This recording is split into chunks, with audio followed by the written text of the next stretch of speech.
சீமை கருவேல மரம் ஒழிப்பு இயக்கத்தின் மூலமாக உங்கள் அனைவரிடமும் ஒரு முக்கியமான செய்தியினை பகிர்ந்து கொள்ள நாங்கள் கடமைப்பட்டுள்ளோம். தயவு செய்து ஆபத்தில் இருக்கும் உங்கள் சந்ததிகளை காப்பாற்றுங்கள். உன்னுடைய இந்திய நாடானது ஆங்கிலேயன் ஆட்சி புரிந்த காலகட்டத்தில் அனைத்து செல்வங்களும் அபகரிக்கப்பட்டுள்ளது. ஆனால் இயற்கை செல்வத்தை மட்டும் அவர்களால் கொள்ளையடிக்க முடியவில்லை. அந்நியர்கள் இந்தியாவிற்கு விடுதலை கொடுத்து செல்லும் பொழுது இந்திய நாட்டின் இயற்கை வளத்தை அழித்துவிட நாடெங்கும் இந்த சீமை கருவேல மரங்கள் தூவிவிட்டனர். அவர்களின் சதியின் படியே நம்மளுடைய தமிழ்நாடு உட்பட பல மாநிலங்கள் இயற்கை வளத்தை இழந்துள்ளது. குறிப்பாக சீமை கருவேல மரம். இதனால் பெரிதும் பாதிக்கப்பட்ட கேரள அரசாங்கம் இம்மரங்களை வளர்க்க தடை விதித்து முற்றிலுமாக அழிக்க உத்தரவிட்டதால் இன்று கேரளாவில் சீமை கருவேல மரம் இடமே அங்கு முழுதும் அழிந்து விட்டது. கேரளாவில் இயற்கை வளங்கள் மிகவும் செழிப்பாக இருப்பதற்கு காரணம் கேரள மக்களின் விழிப்புணர்ச்சியும் அரசாட்சியுமே ஆகும். தயவு செய்து இதை நீங்கள் நினைவில் வைத்துக் கொள்ளுங்கள். சீமை கருவேல மரங்களால் பாதிக்கப்பட்டு பாலைவனமாக மாறிவரும் நம் தாய் தமிழ்நாட்டினை காப்பாற்ற இயற்கையினை பாதுகாக்கும் மரங்களையும் செடிகளையும் நட்டு வளர்க்க வேண்டிய ஒரு மிகப்பெரிய பொறுப்பில் நாம் அனைவரும் இருக்கின்றோம் என்பதை புரிந்து கொண்டு தயவு செய்து அதற்கான நடவடிக்கையில் உடனே ஈடுபடுங்கள். இந்த சீமை கருவேல மரத்தின் தீமைகள் மிக மிக மிக கொடூரமான ஒரு நிலையில் உள்ளது என்பதை நீங்கள் அனைவரும் நினைவில் வைத்துக் கொள்ளுங்கள்.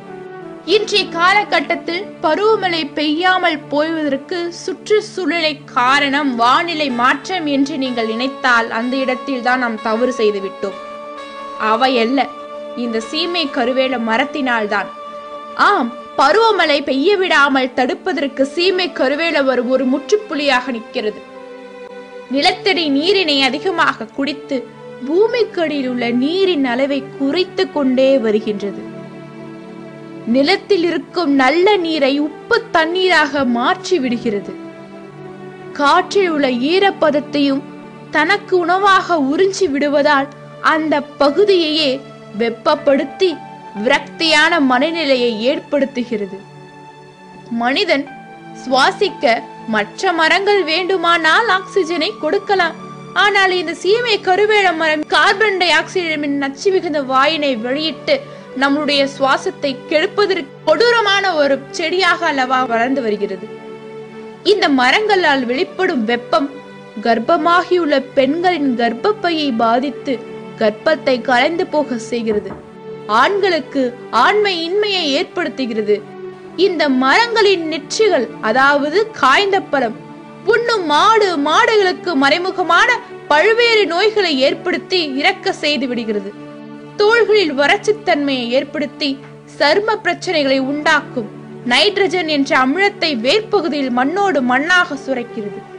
இதற்கு விறகுகள் எரிக்கப்படும் போது வெளிப்படும் புகையில் புற்றுநோயை உண்டாக்கும். அதாவது 14 சிகரெட் பிடிப்பதற்கான சமமான பாதிப்பை ஏற்படுத்துகிறது. இதனால் நுரையீரல் கருகி போகிறது. தயவு செய்து இதனை நினைவில் வைத்துக் கொள்ளுங்கள்.